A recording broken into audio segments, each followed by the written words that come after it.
All right, everyone. A couple days ago, Nick Fuentes opened up one stream that he was doing, and there was gay porn actually playing on it. And this is actually canonical, like people saw it in real time.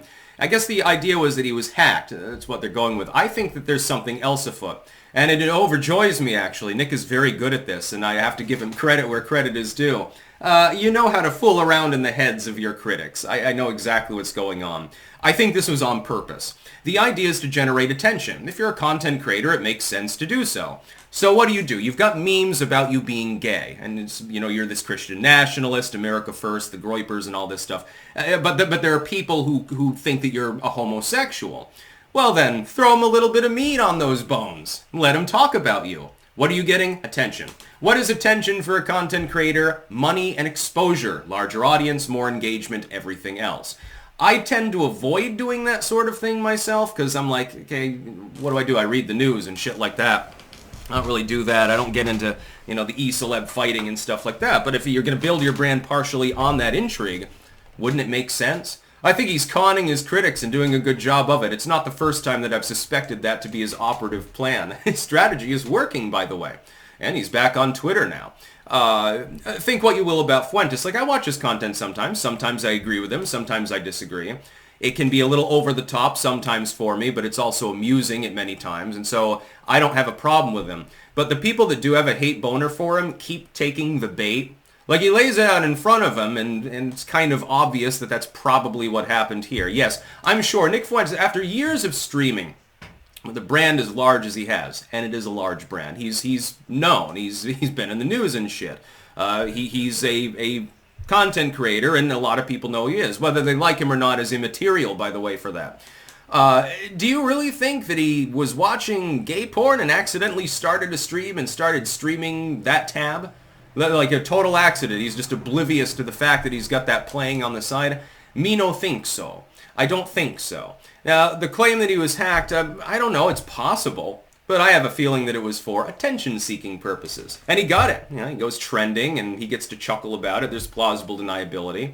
The Groypers aren't going to abandon him for it, with the plausible deniability, and other people will be exposed to who he is, and some of them will like his content and watch it. It's fun to do this, by the way. I totally disavow the concept that I've ever done something similar before to get attention, by the way, in building my brand. No, I would never do that. Well, yeah, I have. Most content creators, by the way, have done the same. A little bit of drama here and there is pretty fun.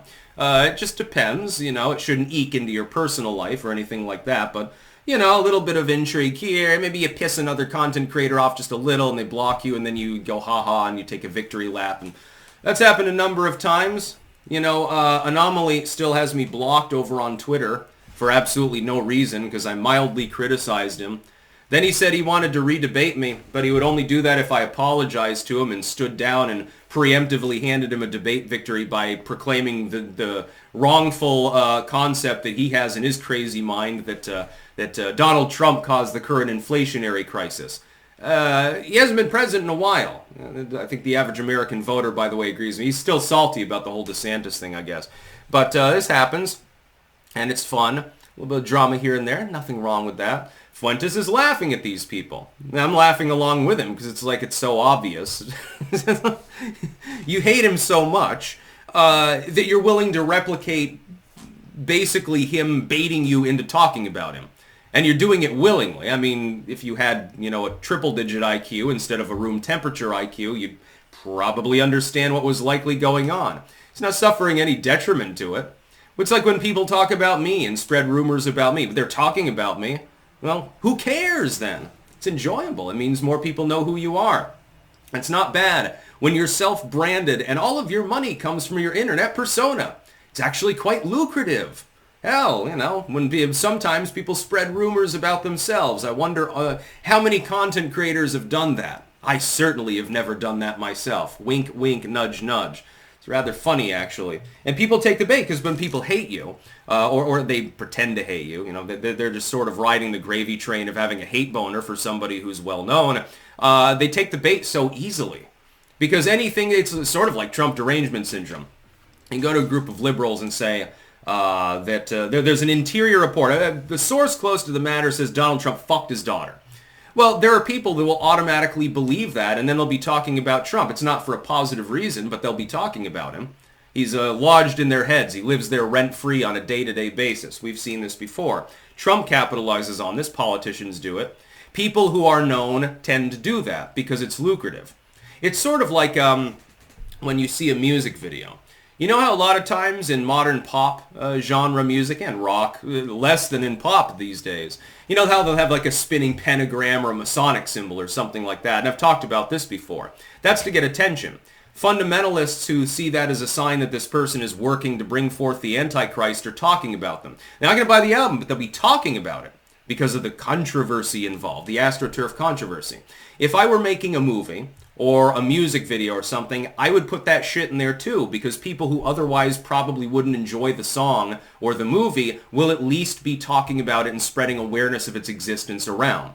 It's called branding. It happens all the time. None of those people, by the way, have an occult bone in their body, but they pretend to be all witchy. They're doing that to con you into making them more money. Well, they do this regularly. Politicians do it. Or they'll play dumb or something like George W. It's all method acting. It's all a grift. It's also hilarious because people, despite the fact that it happens all the time and it's so transparent and obvious that it's happening, they just don't understand. It's too fucking dumb. You don't even have to like Fuentes, but at least admire him for his ability to get attention from people who otherwise would try to ignore his existence. No, I think that it's pretty funny, actually.